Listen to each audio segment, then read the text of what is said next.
federal government on Thursday launched the National Electronic Assets Register, a digital platform aimed at tackling and managing government-owned assets across ministries, departments, and agencies. The initiative, spearheaded by the Office of the Accountant General of the Federation, is expected to enhance transparency and accountability in public assets management while aligning with global financial reporting standards. Speaking at the launch in Abuja, the Accountant General of the Federation, Mrs. Oluwatoyin Maiden, described the platform as a transformative step towards better financial management. She highlighted that for decades, Nigeria had lacked a consolidated record of its assets, which had created gaps in financial reporting. For the longest time, we have operated without a single balance sheet that truly reflects the financial health of our country. The financial statement of government always ends in negative liability, not because we lack assets, but because they have not been properly documented, she said. Additionally, we will establish an organ donation and transplant register. Well, thank you so much on this. This is another platform that has been created by the federal government on this issue to track government assets, just like the organ transplant services that we just discussed. Please, sir, I'd love to get your thoughts on this quickly, please. Well, very quickly, it's they said since 2016 this process has been on. Yes. Yes, and I want to believe that they are talking about the tangible assets. Because when you want to talk about the assets of a country, talk about the tangible and intangible assets. The intangible assets, you're talking about trademarks, you're talking about patent rights, you're talking about goodwill, and so many other things that are involved. You understand? In fact, reputation itself is an asset. Reputation. Yes. Reputational management, in fact, is one of the biggest assets that we have. And I'm wondering, you know, it takes some professional knowledge and competence to make sure that these intangible assets, which are very, very important, discoveries and so on, that those ones too are also part of the asset register.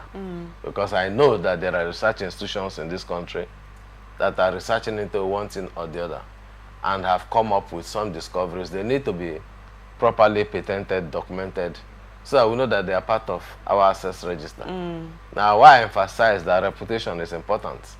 Because the reputation of a country is what actually, intangible as it is, what is fundamental, the values, that is what the reputation of a country is, what sells the country, you know, and brings people to say that yes, wanting to invest and so on. So how much does our reputation bring to us as a country?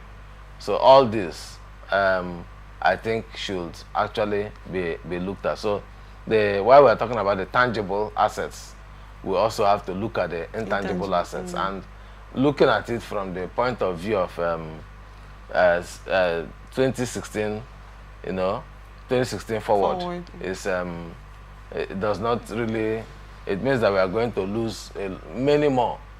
2016 till now, it's about 4 plus 2016, 2020 is 5 years, and then about 10 years. About 2016, about about 10 years now currently.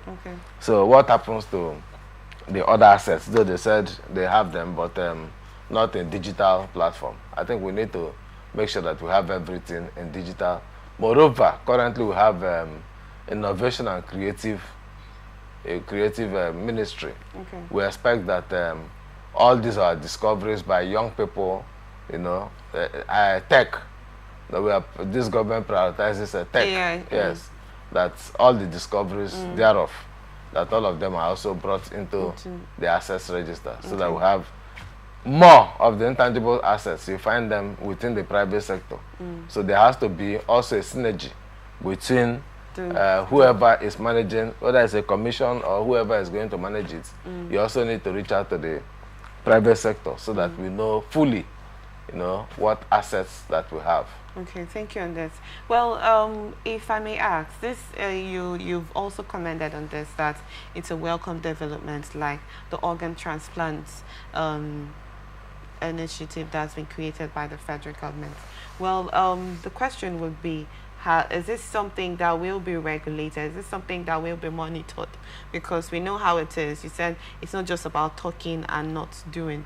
When you talk, you also do. Is this something that will be monitored and make sure that it is properly functional? Yeah, I believe that it's something that can be made to be functional because of my recommendation about the private sector. Okay. Getting to know what is naturally. When you leave this kind of thing to government establishments, we have our problem of continuity of government policy in this country. If that particular government serves out its tenure, there might not be continuity. Yes. So that's why some of these projects are better done by by the private sector. Yes. People that are well seasoned, that have cognate experience. But why is it that you're just referring to why a private sector handling it instead of the federal government? Why is there that collapse? There can be a public-private partnership that could also manage it. Okay. There could be a private-public partnership that could also manage it. But given the necessary resources, given the necessary ambience too, the private sector, I believe, will do a bet for continuity's sake and so on. The private sector will be up and doing and making sure that there is a public sector initiative.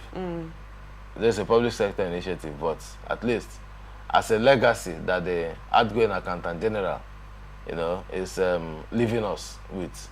I also want to encourage the incoming accountant general, Gunjumi, also, so that he too will take off from there, and all the necessary machineries to make sure that it is sustained, that they are being put in place. Thank you on this.